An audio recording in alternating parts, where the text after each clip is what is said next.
Can a nation make a major political change without the world knowing for sure what's happened? That's the subject of our first report today on CNN 10. I'm Carl Azuz. Thank you for watching.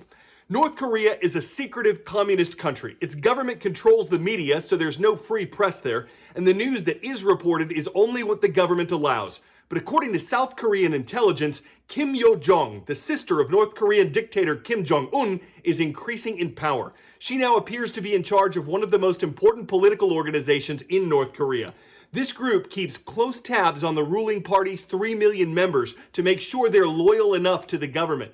It also determines political jobs, keeps the Communist Party organized, and indoctrinates North Koreans with the government's ideals.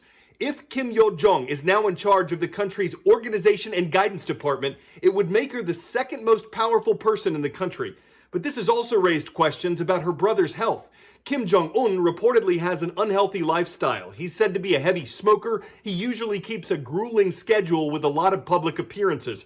But he sporadically disappeared from the public eye earlier this year without an official explanation. Though again, that's not unusual in North Korean media. In the United States, there's a controversy right now over a possible government ban on TikTok. The Trump administration says the Chinese video sharing application collects huge amounts of data from its users, their internet searches, wherever they've gone with their phones. And the U.S. has given TikTok's owner until September 20th to fix the problem or possibly sell its U.S. services to a U.S. company. TikTok is suing. It says the Trump administration didn't give the company a fair chance to defend itself and that the upcoming ban is politically motivated against China. TikTok has been banned in India over its data collection practices, but the company still has an estimated 800 million monthly users around the world, including 100 million in the U.S. alone. CNN 10 contributor Chris James has more. TikTok's future is uncertain. And I have urged that TikTok be closed down in America. The video sharing app and the Chinese company that introduced it to the world are in President Trump's crosshairs. We want no security problems with China.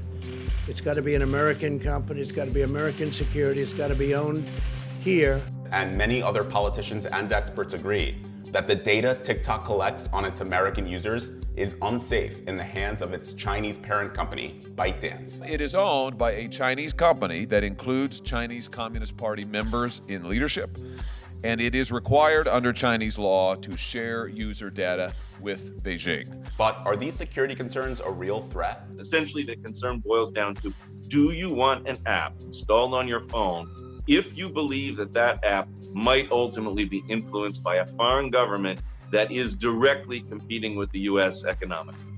TikTok has been downloaded over 2 billion times across the world. For years, it's been beloved by teens. But the COVID-19 pandemic has helped the app find new, older audiences as well. It's really designed for virality, not for a network of acquaintances. Also, I believe that a lot of its popularity comes from the culture of creativity and self-expression that it was able to foster through dancing, lip syncing, pranking, all sorts of. And its central feature, the For You page, which uses an algorithm to curate an endless scroll of videos selected just for you. To power it, TikTok, like any other social media app, collects a certain amount of data on its users. According to its privacy policy, this data informs TikTok's algorithms, among other things. Facebook collects similar information. But where that data is physically stored makes all the difference. It's important to understand that all technology companies ultimately answer to the governments of the countries in which they exist, where they're based, and where they operate.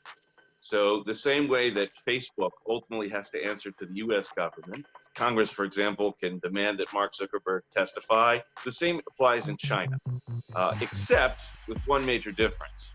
China is a far less free country, and there's far less protection of people's rights and people's personal information from the government.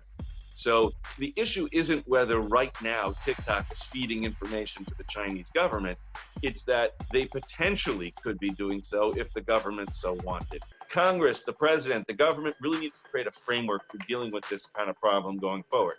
There are going to be apps that are popular that come from places that are not the friendliest to the United States. That's reality. We need a framework for how to deal with those situations, not to deal with them one by one after tens of millions of people already have it. 10-second trivia.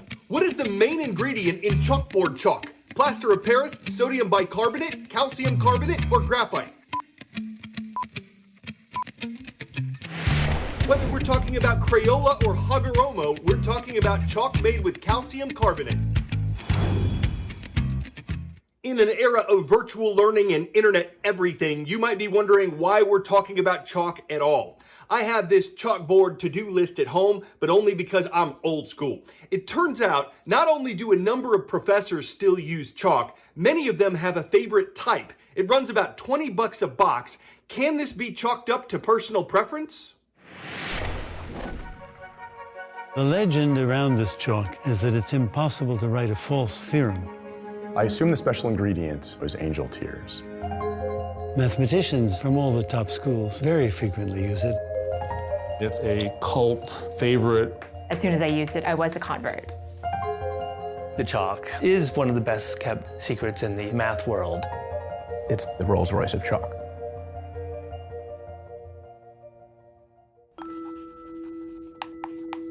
Hagoromo is a brand of Japanese chalk. The way it flows on a board is a bit hard to describe in words. It's really hard to get. You can only get it from Japan. You need a Japanese person to bring it back for you.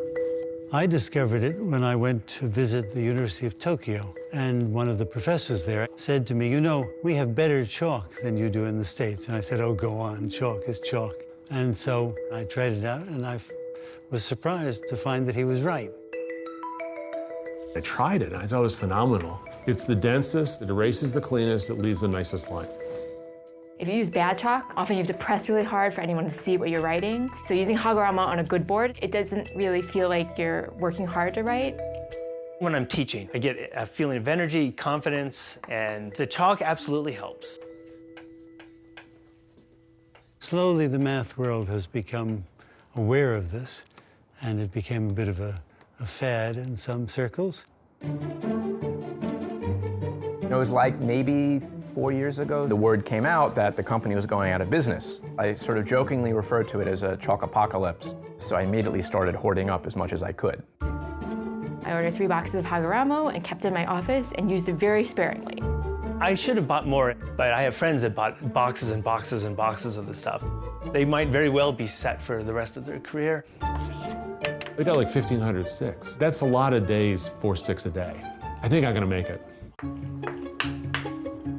The original Hagoromo chalk is slowly disappearing.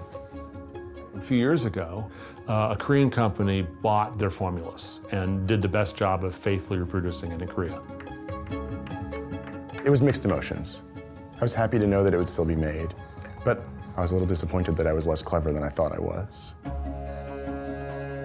In many ways, mathematics is like craftsmanship. In some ways, it's like artistry. In some ways, it's like science. But there's a real high craft side to giving a beautiful lecture on a blackboard. Mathematicians admire this in each other and like to use the best tools for it. There's incredible value to this, but the value is in using it up, not hoarding it.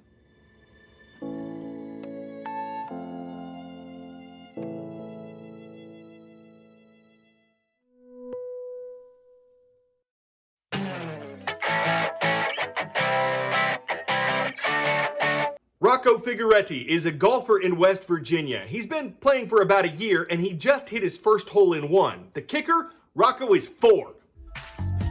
Get there, get there, get there. Get in the hole. It did. An eagle on a par 3 course. The shot caught on camera went viral, and now it's the shot heard round the world.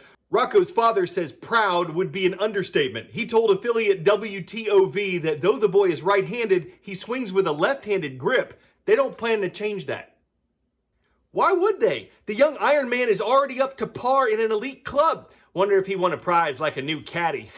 The whole truth is that'd be a fair way to make the grade when your goal is straight PGAs. Woo! I'm Carl Azus for CNN 10. Akron Fairgrove Junior Senior High School. That's fun to say. Akron Fairgrove Junior Senior High School. It's in Fairgrove, Michigan. Thank you for making CNN 10 part of your day.